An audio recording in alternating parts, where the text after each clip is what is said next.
두 번째, 통일신라의 발전과 문화에 대해서 이제 확인할 건데요. 우리가 이제 지금 신라가 당나라랑 동맹을 맺고 나당 동맹 맺어가지고요. 이 나당 연합군이 이제 삼국을 통일했다라는 거지. 자, 신라가 이제 삼국을 통일한 이후에 이제 상황에 대해서 우리가 이제 확인을 한번 해볼 건데요.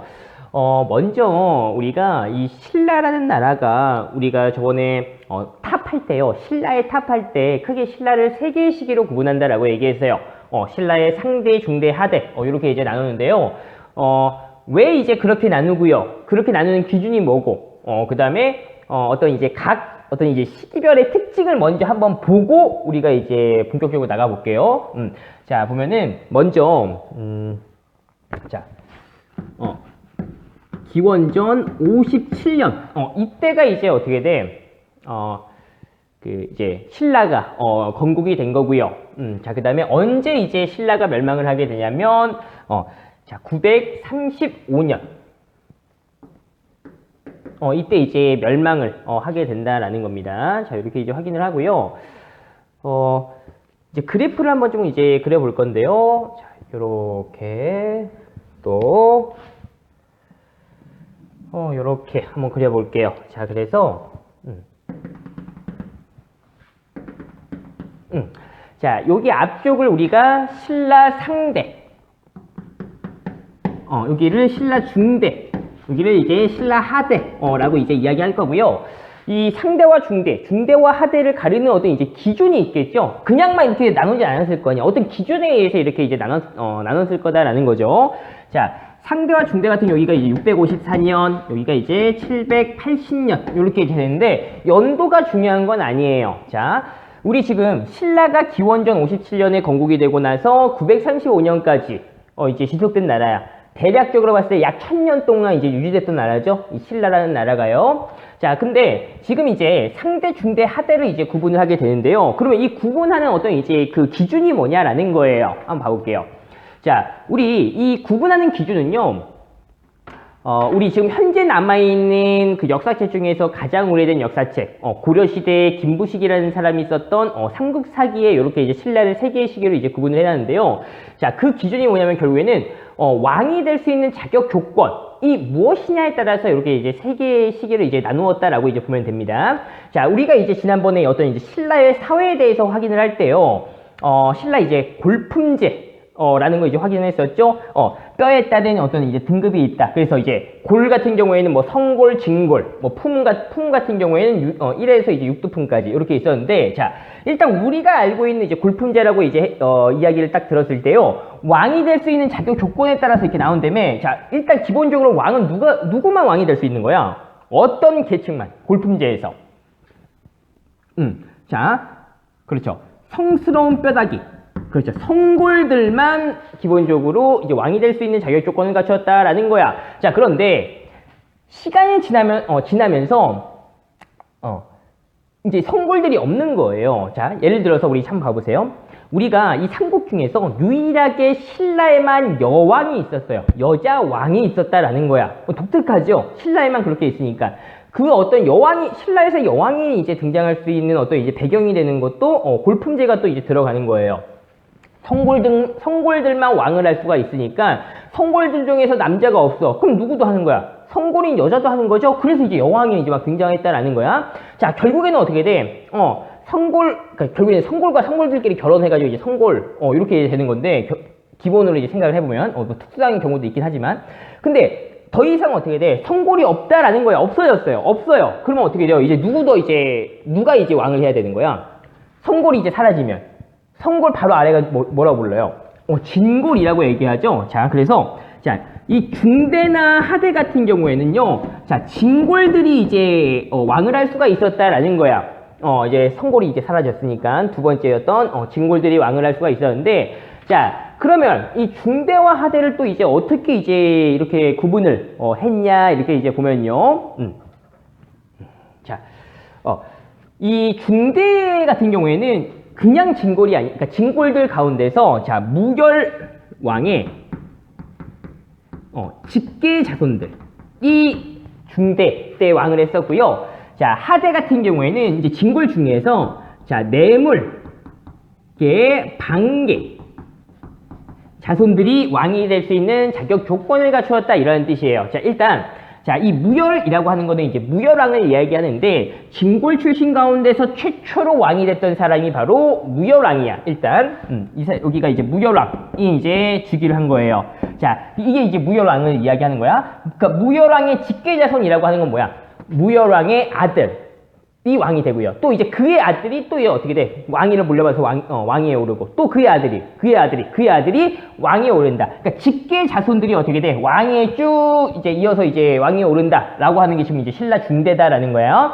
자, 그다음에 신라 하대 같은 경우에는요. 지금 이제 뇌물 반계라고 얘기하잖아요. 자, 그러니까 신라 하대 같은 경우에는 그러니까 중대가 언제 끝나냐면 이 무열왕의 마지막 자손이 이제 해공왕이라는 사람이야. 해공왕이 죽고 나서 그 다음에 선덕왕이라는 왕이 즉위해요. 그러니까 해공왕 때까지가 이제 무열계 직계 자손들이야. 자, 이 선덕왕 때부터 이제 뇌물계가 이제 들어가는데, 야, 우리 이제 뇌물 언제 한번 들어봤어? 요 뇌물이라는 단어를요. 이전에. 그렇죠. 4세기 후반에 신라의 뇌물마리간 혹시 들어봤죠? 기억나요? 자, 그 뇌물마리간의 뇌물이에요. 자, 우리가 한번 생각을 해봅시다. 뇌물마리간의 어떤 업적 중에 하나가 뭐였어요? 중요한 업적 중에. 김씨 왕위 세습이 시작됐다라는 거야. 우리 신라 같은 경우에는 처음에 이 삼성, 박석, 김해, 삼성, 세 개의 그 성씨가 어떻게 돼요? 돌아가면서 이제 왕을 했다라는 거죠. 그러다가 이제 뇌물마리간이 즉위하고 나서는요, 뇌물마리간 때부터 어떻게 돼? 김씨들이 쭉 왕을 했다라는 거야. 4세기 후반이죠. 자, 지금 하대 보면 몇 세기야? 하대 시작이. 8세기 후반이다라는 거죠. 그러니까 어떻게 돼? 뇌물마리간이 있었을 때는 지금 그러니까 300년대, 지금 여기 700년대라잖아. 그러니까 대략 지금 몇 년 차이가 나는 거야? 그러니까 400여 년 지금 차이가 나는 거죠. 그러니까 어떻게 돼? 400여 년 전에 뇌물마리간의 자손들이 이제 왕위를 할 수 있는 자격 조건을 갖추었다라는 거예요. 근데 그냥 직계 자손이 아니라 반계 자손이다. 반계라는 거는 바로 직계 쭉 자손들뿐만 아니라 어떻게 돼? 그런 이제 친척들까지 다 포함하는 게 반계예요. 그러니까 결국에는 이 신라 하대에는요, 자기가 이제 진골이면서 뇌물마리간의 업적이 김씨 왕위 세습이잖아. 그러니까 자기가 진골이면서 성씨가 김씨다. 어찌됐든 400년 전에 다 뇌물마리간의 후손들일 거 아니에요. 어찌됐든 간에. 이 반계니까 모든 걸 다 포함을 시키는 거니까. 그러니까 신라 하대의 진골 귀족이면서 김씨인 사람들은 왕이 될 수 있는 자격 조건을 갖추었대. 자, 그러면 어떻게 돼? 우리 신라 하대를 한번 생각을 해봅시다. 왕이라는 자리는 몇 개예요? 하나예요. 근데 지금 왕이 될 수 있는 자격 조건을 갖춘 사람들은 얼마나 있어? 무수히 많을 거 아니에요. 진골이면서 김씨인 사람들 엄청 많을 거 아니야? 그러니까 그 사람들이 왕이라는 한 자리를 두고 어떻게 할까요? 서로 왕이 되기 위해서 싸운다라는 거죠. 그 왕위를 차지하기 위해서 싸운다. 왕위 쟁탈전 막 이런 게 일어나겠지. 그게 이제 신라 하대의 어떤 상황이다라는 걸 우리가 이제 생각을 해볼 수가 있는 거죠. 자, 지금 우리가 이제 보는 건 이제 신라 중대를 이제 볼 거예요. 자, 볼 건데 우리가 이제 기본적인 어떤 흐름을 좀 이제 알면은 좀 좋은 게 있는데요. 자, 지금 우리가 처음에 이제 노란색, 빨간색 이렇게 해가지고요. 이제 그래프를 한번 그려봤어요. 자, 요 노란 거는 뭐냐면은 왕권이에요. 왕의 힘. 왕의 힘, 왕권. 자, 이 빨간 거는 뭐냐면은 귀족의 힘이에요. 귀족권. 귀족의 힘이다라는 거야. 자, 근데 단순히 어떻게 돼요? 자, 그러니까 결국에는 봐봐. 그냥 상대 봐보세요. 자, 빨간 게 위에 있잖아. 그러니까 누구의 힘이 더 세다는 거야, 상대에는. 귀족의 힘이 더 세고, 누구의 힘이 약하다? 왕의 힘이 약하다. 자, 거꾸로 이제 넘어가서 중대는요. 왕의 힘이 강하고 귀족의 힘은 약하고. 다시 하대에 넘어오면 귀족의 힘이 강하고 왕의 힘이 약하다. 이건 당연한 거지, 어떻게 보면. 그렇죠. 그러니까 이거는 시험에서 막 이렇게 직접적으로 출제되고 이러지 않아요. 너무 당연한 거니까. 근데 여기에서 이제 조금만 더 이제 우리가 확인해 볼게요. 요런 게 이제 시험에 나오는 거야. 자. 먼저, 자, 우리 신라 귀족들이 모여서 어떤 뭐 정책이나 뭐 이런 걸 결정하는 회의기구가 있었대. 귀족들의 회의기구. 그걸 뭐라고 하죠? 우리 이전에 배웠어요. 골품점에서 같이 배웠었는데. 바로, 그렇죠. 화백회의라고 해서 만장일치가 이제 제도인 화백회의가 있었다라는 거죠. 자, 그리고요. 이 화백회의의 의장, 결국엔 이제 화백회의의 대표가 누구예요? 상대등이라고 이제 불리는 사람이다라는 거지. 자, 그러니까 결국엔 이런 거야. 신라 중대에는 귀족의 힘이 약했다. 이런 게 나오는 게 아니야. 뭐가 나와? 자, 신라 하대에는 화백회의의 기능이 강화됐다. 맞아요, 틀려요? 맞죠? 신라 하대. 또 신라 하대에는 상대 등의 권한이 강하다. 맞아요, 틀려요? 맞다라는 거지. 이런 게 나오는 거예요. 자, 그리고 그 다음에 내려와서 자, 이제 왕권 한번 봐볼게요. 자, 왕이 이제 나라를 이제 통치할 거 아니야. 그러면은 왕이 이렇게 어떤 하고 싶은 정책이 있을 거 아니에요. 그 정책을 어떻게 돼? 실제로 집행해야 되는 어떤 이제 부서가 필요할 거 아니야. 그래서 왕의 명령을 받아서요. 왕이 하고 싶은 어떤 정책을 추진하는 부서. 자, 그 부서를 뭐라고 얘기하냐면, 그러니까 신라에는요, 집사부라는 이제 부서가 있었대요. 왕이 어떤 정책을 추진할 때 이제 어떤 정책을 총괄하는 부서야. 집사부. 자, 이 집사부의 대표를 뭐라고 얘기하냐면 시중이라고 얘기해요. 그러니까 지금으로 따지면 어떤 장관이라고 이제 보면 돼요. 어떤 각 부서에. 자, 결국에는 어떻게 돼? 자, 신라 중대의 왕권이 강했다. 이건 당연한 거야. 그러니까 이렇게 물어보는 게 아니라 어떻게 물어본다고? 자, 신라 중대에는 집사부의 기능이 강화됐다. 맞아요, 틀려? 맞죠? 자, 신라 중대에는 시중의 권한이 강화됐다. 집사부 시중의 권한이 강화됐다. 맞는 얘기죠? 그러니까 요게 이렇게 따라간다라는 거를, 기억을 해야 됩니다, 여러분들. 자, 요렇게 이제 확인을 하고요. 자, 그 다음에 이제 내려와서, 자, 여기 신라 중대. 자, 중대의 시작이 이제 진골 출신으로는 최초로 무열왕이라는 사람이 이제 즉위를 했을 때를 이야기한다라고 했는데, 자, 이 무열왕이라는 사람은요, 여러분들 이미 이전에도 다 봤어요. 자, 이 무열왕이 누구냐면요, 바로 우리 그 신라가 이 당나라의 동맹을 맺으러 갔던 인물이 있어요. 김씨. 김춘추. 자, 그 김춘추가 바로 이제 무열왕이 되는 거예요. 자, 당시 이제 김춘추가 스스로 이제 혼자의 힘으로 이제 왕이 올랐다라고 이제 보기에는 약간 어려움이 있고요. 당시 이제 신라 사회에서 권력이 제일 셌던 사람이 누구냐면 바로 결국엔 당시에 고대 사회에서 권력이다라고 하는 건 이제 군대를 얼마큼 갖고 있느냐. 보통 이제 장군들이 이제 권력이 세겠죠. 당시에 어떤 이제 신라의 대장군, 김유신. 이 사람이 이제 권력이 제일 셌는데, 김유신은 어떤 이제 신분적 한계 때문에 왕이 될 수는 없었어요. 자, 우리 김유신의 신분적 한계가 뭐예요? 우리가 전에 그 버풍왕, 신라 버풍왕 할 때요. 신라 버풍왕 때 옛날에 그 가야 연맹에서 전기 가야 연맹을 주도했던 금관가야 세력을 그러니까 그 금관가야 지역, 그 김해 지역을 버풍왕 때 이제 장악을 했다라고 이제 이야기했어요. 그때 어떻게 돼? 이 김유신의 집안이 신라 귀족으로 들어왔다라고 얘기했어요. 그러니까 결국에는 이 김유신은 어디 출신이라는 거야? 가야 출신이에요. 그러니까 결국에는 이제 가야 출신이니까 신라의 어떤 이제 그 왕까지는 될 수 없는 거야. 자, 그래서 김유신이 결국에는 어떻게 돼요? 그러니까 이 김춘추를 이제 막 이렇게 후원을 하고 서로 이제 막 이제 어떻게 돼? 뭐 김유신 동생이랑 막 김춘추가 막 결혼을 하기도 하고요. 나중에 이제 김춘추 무열왕의 어떤 이제 딸을 또 이 김유신한테 시집 보내기도 하고요. 막 이런 식으로 하면서 막 이렇게 결혼을 통해서 서로의 어떤 이제 동맹 막 이런 거 이제 강화하면서 결국에는 태종 무열왕 무열왕이 이 무열왕을 이제 태종 무열왕이라고도 얘기해요. 이제 결국 김춘추가 왕이 올랐다라는 거예요. 자, 이렇게 이제 확인을 하고요.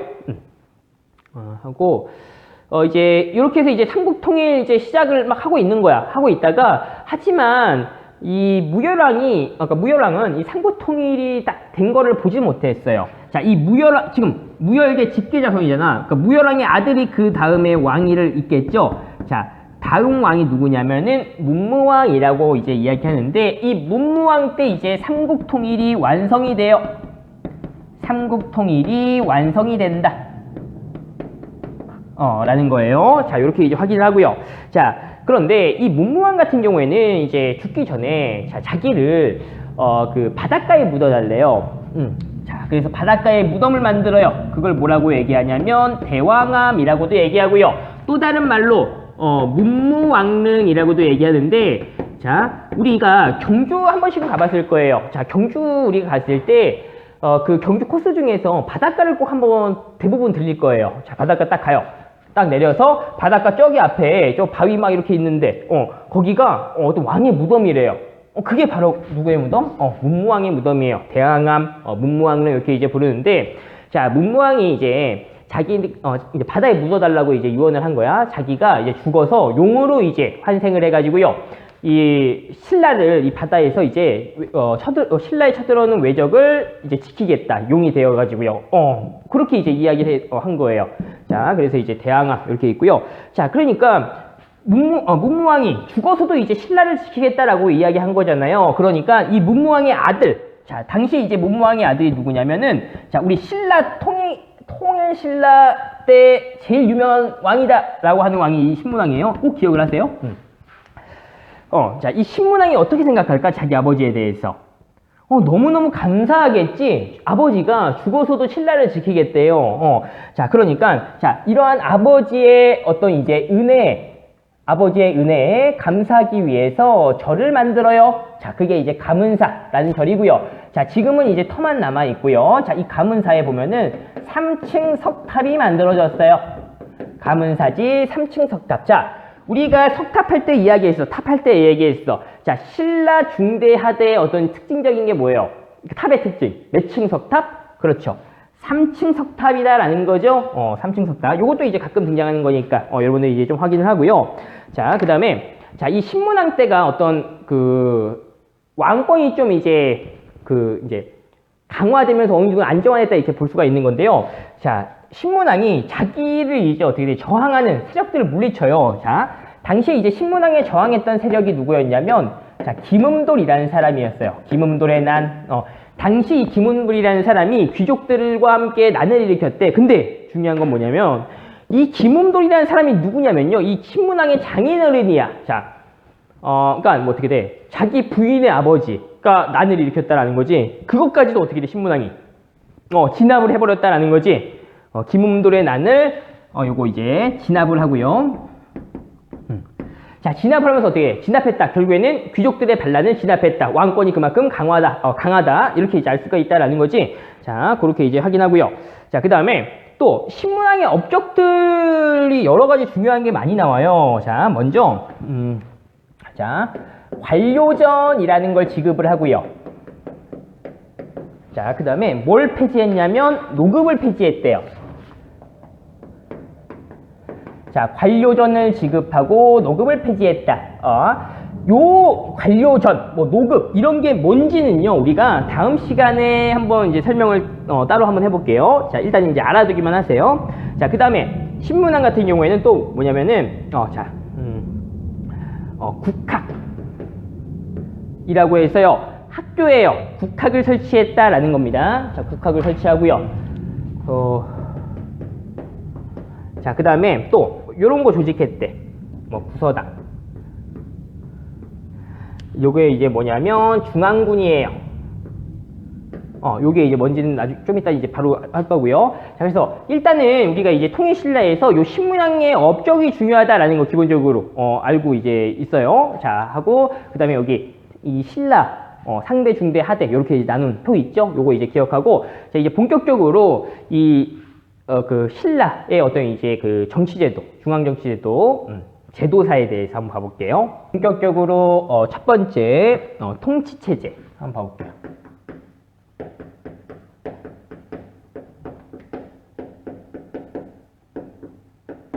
자, 이 통치체제라고 하는 거는 결국에는 이제 제도사예요.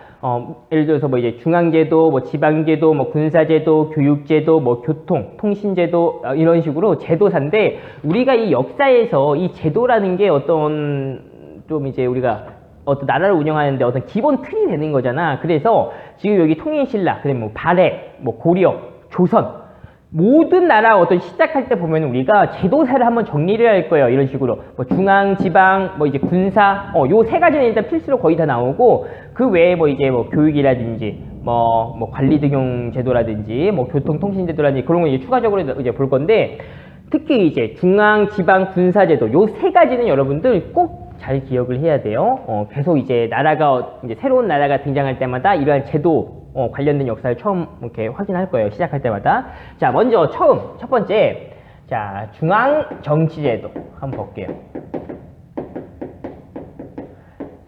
결국에는 이 중앙정치제도, 중앙통치제도라고도 얘기하는데, 자, 이 중앙이 결국에 이제 수도를 이야기하자는 거잖아. 수도, 결국에는 왕, 막 이런 의미도 같이 이제 들어가 있고, 결국에는 이제 나라 어떤 이제 중심, 왕이 어떻게 이제 그러니까 어느 이렇게 부서를 만들어서 나라를 이끌어 나가느냐, 이렇게 생각을 하면 돼요. 자, 아까 우리 신라는 어떤 부서를 중심으로 해서 나라가 운영이 된댔어? 자, 그렇지. 집사부. 아까 방금 얘기했죠? 자, 집사부를 중심으로 해서 운영이 된다. 라는 거 여러분들 이제 확인을 하고요. 자, 우리 집사부의 대표를 뭐라고 얘기했죠? 시중 이라고 얘기했었죠. 장관격 이렇게 이제 보고요. 그 다음에 이러한 이제 그 중앙정치에 어느 세력도 좀 들어가냐면, 자, 이 육두품 세력이 참여한다. 자, 이렇게 이제 보고요. 이 육두품 세력이 어떤 이제 왕의 어떤 이제 뭐 조언을 해주고요, 왕에게. 그 다음에 어떤 이제 정치적인 어떤 실무를 담당하는 그런 역할들을 했던 게 육두품. 이렇게 이제 보면 되고요. 자, 그 다음에 이제 두 번째. 중앙을 봤으니까 어디도 봐야 돼? 지방을 봐야 돼요. 지방행정제도. 뭐 지방통치제도라고도 하고요. 그러니까 결국 이제 지방 이렇게 이제 보면 돼요. 자, 지방제도는 어떤 식으로 운영이 됐냐면, 자, 구주, 그 다음에 오소경 이렇게 운영이 됐어요. 그러니까 결국엔 지방을 어떻게 몇 개로 나누어서 통치하느냐 이렇게 이제 보면 돼요. 자, 몇 개로 나눴다고요? 9개, 구주 이렇게 이제 나눴다라는 겁니다. 자, 우리 전국을 9개, 구주로 나누고요.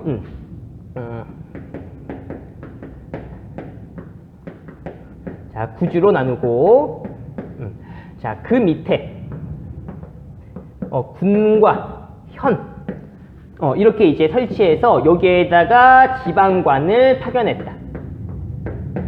이렇게 보면 돼요. 그러니까 결국에 이렇게 보는데, 우리가 지금 현재 살고 있는 게 뭐 충청북도, 뭐 청주시 막 이렇게 아니라 무슨 도 이렇게 할 때 그게 이제 주 이렇게 이제 생각하면 돼요. 지금 현재.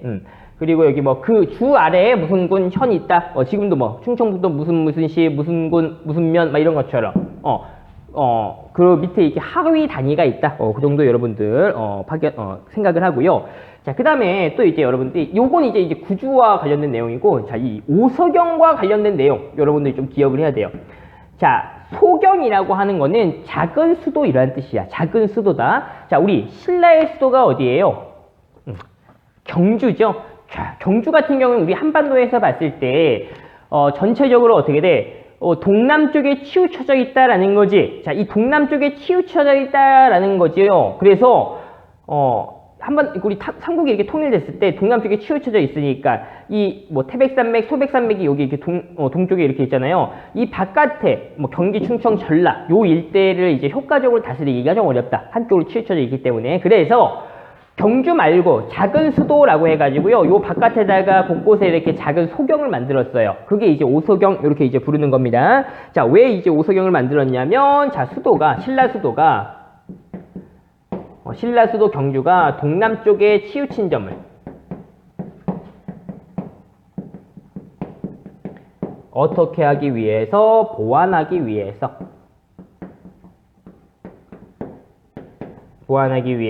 오소경을 설치했다 라는 겁니다. 자, 이렇게 이제 확인을 하고요. 자, 그 다음에 이제 세 번째 군사제도 볼게요. 자, 여러분들 이제 각 나라별로 이제 그 나라를 지키기 위한 군사제도가 다 있어요, 기본적으로요. 근데 공통점이 있어. 자, 여러분들 군사제도를 보면 모든 나라가 마찬가지야. 자, 크게 먼저 처음에 두 가지로 이렇게 나눌 수가 있어. 어떻게 나눌 수가 있냐면 중앙군과 지방군 이렇게 나눌 수 있어요. 뭐겠어? 중앙을 지킨다, 지방을 지킨다라는 거잖아. 중앙, 수도, 그 다음에 수도 그 주변을 지킨다. 지방은 말 그대로 이제 지방을 지킨다라는 건데, 자, 우리 중앙에서 이제 수도를 지키고 뭐 왕실을 호위하고 막 이러한 사람들은요, 예를 들어서 그냥 일반 백성들이 그냥 뭐 이렇게 돌아가면서 그렇게 하는 게 좀 이렇게 효과적이야? 아니면은 아예 직업적으로 군인을 뽑아가지고 여기 수도, 요 지역을 지키는 게 효과적이야? 직업 군인을 뽑는 게 효과적이죠? 자, 그래서 결국에는 이 중앙군이라는 거는 정식적인 어떤 이제 직업 군인을 이야기하는 거예요. 자, 그 다음에 이 지방군은 일반 백성. 그러니까 우리 지금도 어떻게 돼? 남자들. 이제 군대에 의무적으로 이제 가야 되잖아. 그런 것처럼 일반 백성들이 이제 군대 복무하는 거야. 그게 이제 지방군이에요. 자, 이렇게 이제 보면 되고요. 자, 중앙군은 수도와 수도 그 주변, 또 이제 왕실, 막 이런 걸 이제 호위한다거나, 그런 역할들을 하고요. 자, 지방군은, 지방을 지킨다라는 건데, 자, 우리 참고로 이 지방군 같은 경우에는 뭐와 밀접하게 연관이 될까요? 지방군이니까, 지방을 지키니까 어떤 제도와 연관이 엄청 많겠어? 어떤 제도와? 그렇죠. 지방제도와 엄청 연관이 많겠다라는 거죠. 신라의 지방제도는 어떻게 되어 있다고요? 구주로 되어 있다라는 거지. 요것과 그럼 좀 이제 연결이 좀 되겠죠? 자, 지방제도. 와 좀 관련이 있다 이렇게 생각할 수가 있어요. 요건 이제 공통적인 거고, 우리가 지금 보는 건 뭐야? 통일신라에 대해서 배우는 거잖아요. 자, 그래서 이제 신라 한번 봐볼게요. 자, 신라의 이제 중앙군을 뭐라고 얘기하냐면 구서당이라고 얘기해요. 9개의 서당이 있다. 자, 그 다음에 지방군을 우리가 십정이라고 얘기해. 자, 그래서 신라의 군사제도는 중앙군, 구서당, 지방군, 십정 이렇게 이제 구성이 되어 있다라고 하면 돼요. 자, 좀 어떤 이제 들어가 있는 의미를 좀 이제 보면은 9개의 서당이다라고 하는데, 일단 나라를 지킨다, 직업군인으로 뽑아서 우리나라를 지킨다라고 했을 때, 자, 신라라는 나라에서 신라를 지키기 위해서 어느 나라 사람들을 뽑을 거야? 기본적으로 신라 사람들을 뽑을 거 아니야. 근데 지금 어떻게 돼요? 신라가 삼국을 통일한 상황이잖아. 그러니까 어떻게 돼? 신라 사람뿐만 아니라 고구려, 백제 사람, 그 다음에 이제 더 나아가서 유목민족 중에 말갈인들도 있어요. 그래서 그런 사람들을 골고루 뽑아가지고 중앙군 구서당을 이제 결성했다라는 거예요. 그래서 여기는 그러니까 이 구서당이라는 것 자체가 민족 융합적인 성격이 있다. 아까 우리 요거 누가 만들었댔어? 신문왕이 만들었댔죠? 구서당. 그렇게 이제 확인하고요. 그 다음에 그 구서당 안에 신라인, 고구려, 백제, 말갈인 이러한 사람들이 이제 민족들이 다 어우러져 있다, 융합되어 있다라는 거야. 자, 그 다음에 이제 십정 같은 경우에는, 자, 아까 이 지방군은 뭐와 밀접하게 관련이 있댔어? 지방제도와 밀접하게 관련이 있다라고 얘기했죠? 자, 지방제도 구주잖아. 근데 여기는 뭐야? 십정이야. 한 개 차이가 나잖아. 자, 일단 구주에 하나씩 배치가 돼 있겠죠. 지방군이니까 그 지방을 시켜야 되니까 9개의 주에 하나씩 있을 거 아니야. 근데 요게 이 구주 플러스 구주 중에서 한 주에다가 하나 더 배정을 해요. 자, 이 한 주라는 곳이 어디냐면은 바로 국경과 이제 맞닿아 있는 지역이에요. 그러니까 어떻게 돼? 국경이니까 나라와 나라 사이의 경계죠. 외부에서 쳐들어올 그 가능성이 훨씬 크잖아. 국방을 위해서, 이제 막기 위해서, 국방을 지키기 위해서, 국경을 지키기 위해서, 이 한 주, 국경 지역에는 어떻게 돼? 한 개의 정을, 그러니까 부대 하나를 더 편성을 해 놓는 거예요. 그래서 어떻게 돼? 구주 플러스 한 주 하나 더. 그러니까 총 10개죠? 10정. 이렇게 되는 겁니다. 자, 그래서요, 우리가 이렇게 통일신라의 통치, 그러니까 그 제도사, 중앙, 지방, 군사 이렇게 봤고요. 중앙에 집사부, 시중, 육두품이 참여했다. 지방, 구주, 오소경 왜 만들었냐? 군사제도는 중앙군, 지방군 이렇게 나눠져 있고, 중앙군은 구서당, 지방군은 십정. 이렇게 이제 편성이 돼 있다. 라는 거 여러분들 이제 확인을 합니다.